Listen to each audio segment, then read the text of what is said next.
Na wasalimu wa ndugu wapendwa katika jina la Yesu Kristo.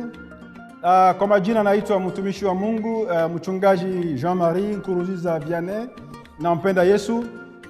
Nilikuwa nataka kualika kwa mkutano mkubwa itafanyika katika mji huu wa Dallas, Texas. Ni mkutano wa Rwanda Christian Convention.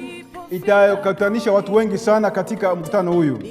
Wandugu wapendwa, inaalikwa mfikwe katika ule mkutano kwa kuwa itakuwa mkutano mkubwa sana.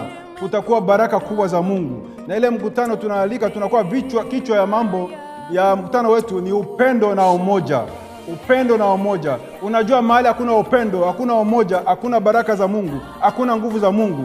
Biblia inasema katika Kumbukumbu la Torati sura 7 mstari 14, ikiwa watu wangu wakinyenyekea, wakitafuta uso wangu, mimi Mungu ndawasamehe, nitawaponya toka juu mbinguni. Hawezi kumtafuta Mungu bila upendo, hawezi kumtafuta Mungu bila umoja, na Mungu hawezi kubariki kama hakuna umoja, kama hakuna upendo. Ndio maana tunaalika mkuje muone mkono wa Mungu. Kwa hiyo mama, baba, kaka, usikose kwa siku hilo, kwa kuwa itakuwa mkutano mkubwa sana. Inaalika watumishi wengi sana kutoka nchi mbalimbali, kutoka mahali mbalimbali, kutoka lugha mbalimbali. Mahali kunakuwa umoja, mahali kunakuwa upendo, kunakuwa nguvu za Mungu, na Mungu mahali pale kututendea mema. Karibu sana, kuja ndugu yangu kutoka nchi mbalimbali, kutoka nchi jirani.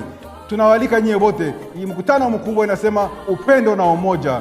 L'amour et l'unité. Bomoko pe bolingo. Mungu awabariki sana.